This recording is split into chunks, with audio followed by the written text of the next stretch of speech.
Hi guys, Blackie for Shaman's Forge.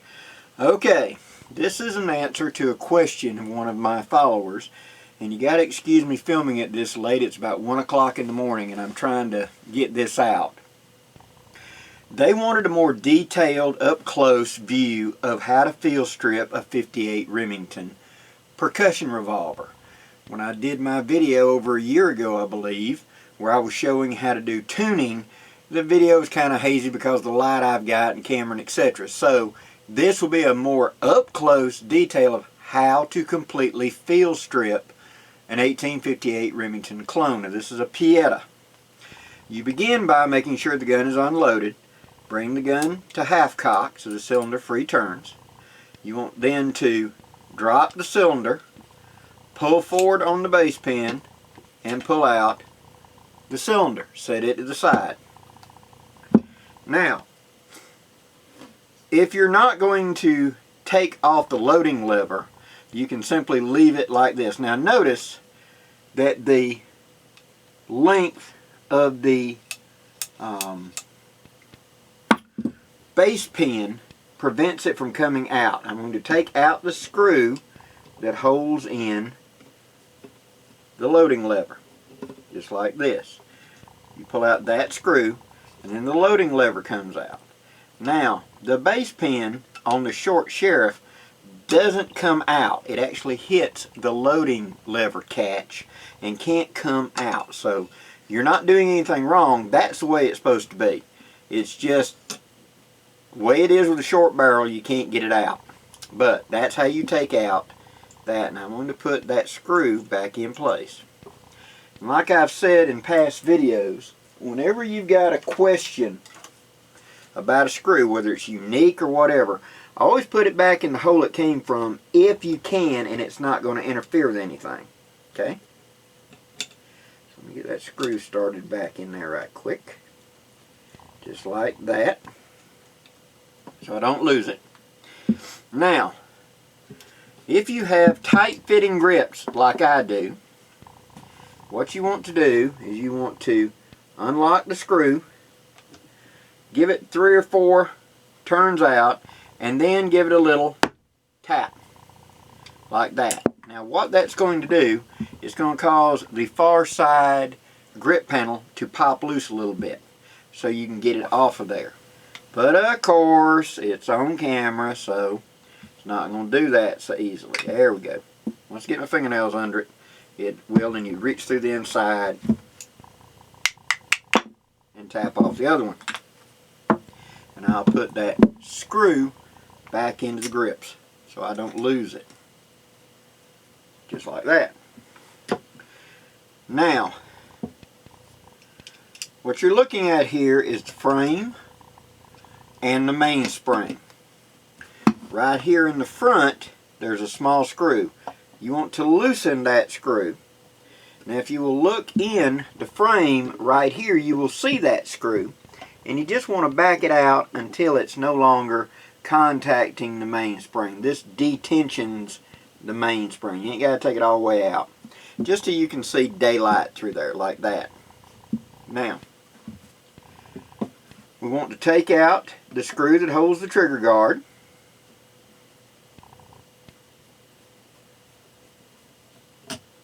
Just like that.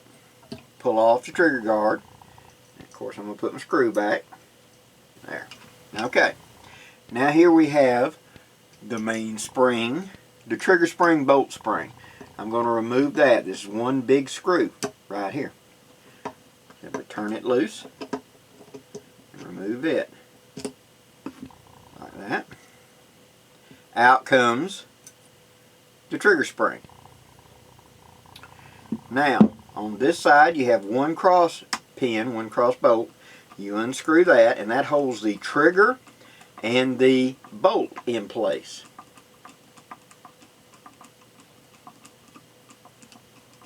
And it's under a little bit of tension, not much.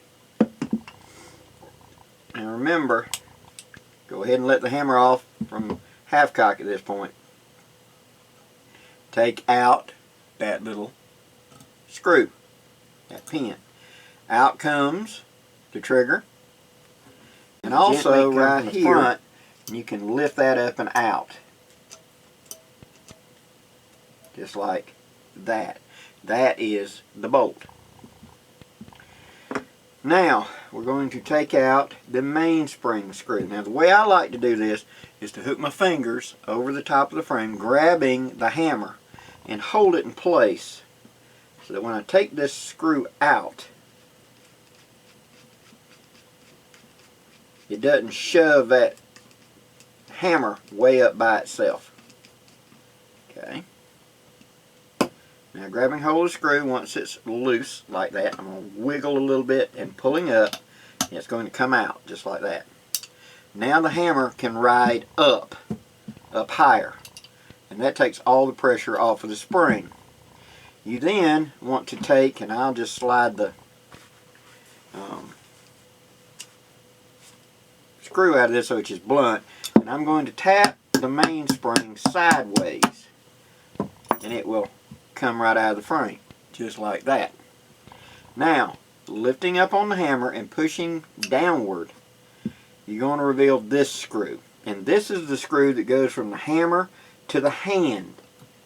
And you're going to have to unscrew it. Taking it out, gently pull out the hand, and then through the top of the frame comes the hammer. That is a completely field stripped receiver. Now you've got access to all the parts.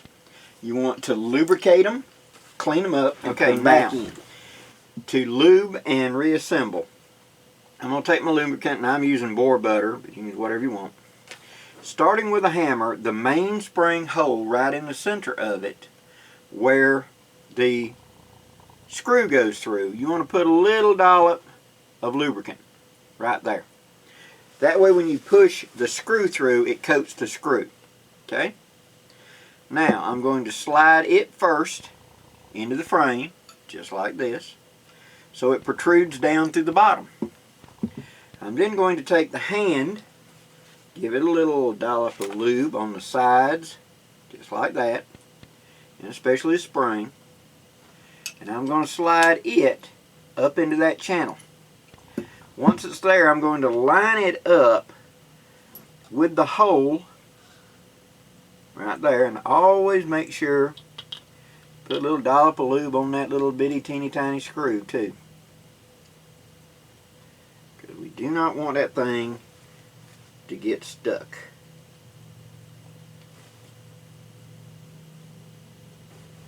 Okay, put it into the hand.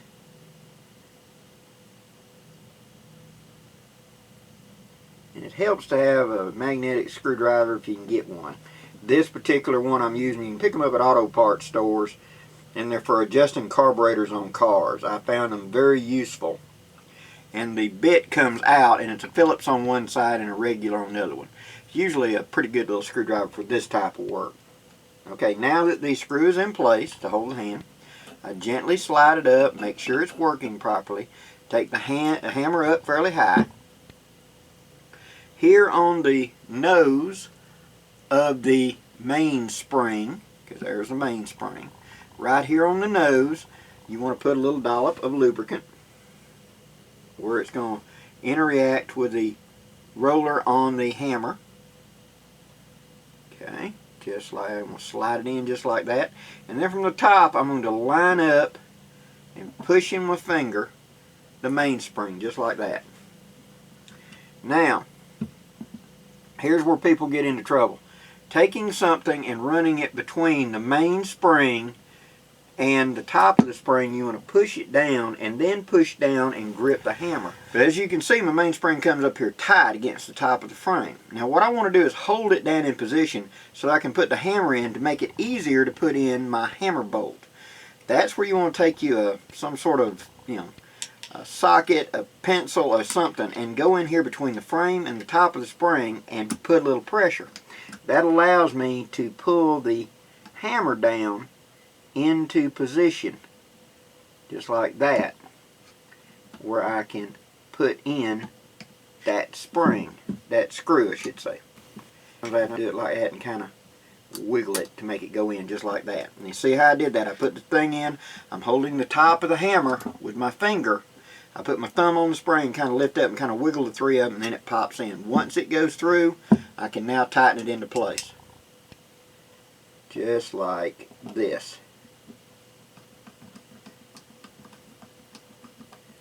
A little bit of downward pressure to make sure it's lining up on the far side.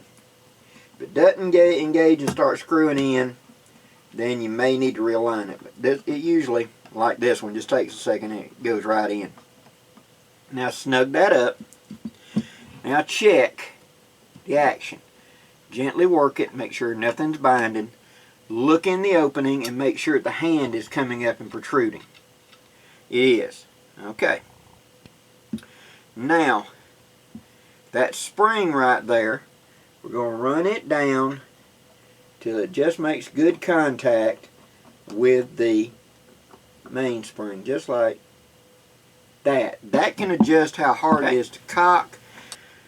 Now, I want to take the bolt part, give it a little lube, make sure there's no rusty or nothing on it, and this one's fine. Coming in from the top, I'm going to drop it straight down into the frame. Now you'll notice that the bolt hole in here that the hand protrudes out of is in a certain position. You want to put this in so this lines up with it. Okay, just like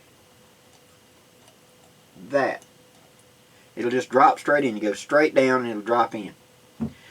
Now I want to take the trigger. And here's the way I do this. I will slide the trigger in, just like this, looking through the hole to make sure it's going to line up. And then I put the cross pin through and make sure my trigger's held. And then I will stand it up and take the end of my screwdriver and kind of wiggle the bolt until the pin lines up on that side. Now you can do this with a punch, but if you don't have it, like that, you can just kind of wiggle them a second and they will go through in a line just like that. Now you screw that down tight. Well, I should say very snug. Same way as before. A little dollop of lube helps. Go down until she stops and just give it a little snug up. Now, make sure that your trigger bolt spring has a little coating of lube on it so it's not going to rust, and make sure that your screw threads have a little lube in them as well. Anti-seize is best. I'm going to take, I need to discuss this. Noticing on that spring right there, one leg is longer. That's the one that's going to go touch the trigger. One leg is more curved and shorter. That's what's going on in the bolt. So when I go to put it in here, I want to set it in place, and I want to make sure that that finger touches the trigger. You can lock it underneath by accident, and then you go to cock it and break the spring, so make sure it's in the correct location. Get my screw started, just like this.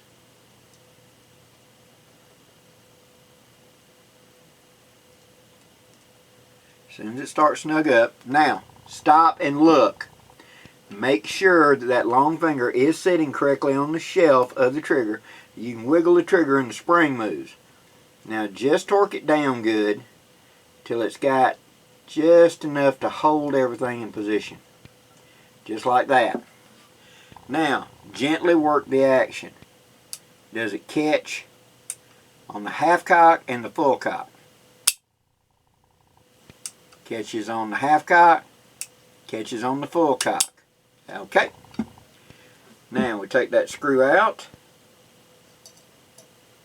We set in the trigger guard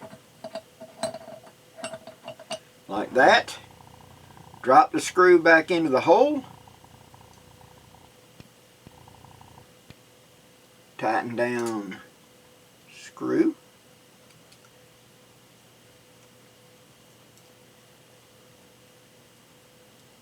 Just good and snug Again, check the action. Yep, everything's fine. Now we're going to put the grips back on. Taking this line. Now, notice this about the grips.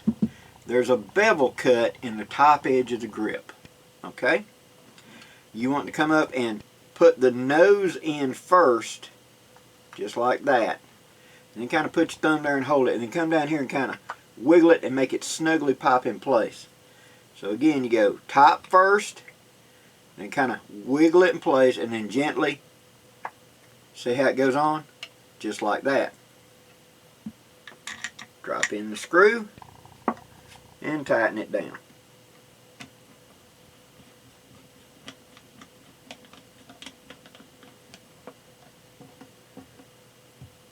Alright, now finally we're going to put in the loading lever.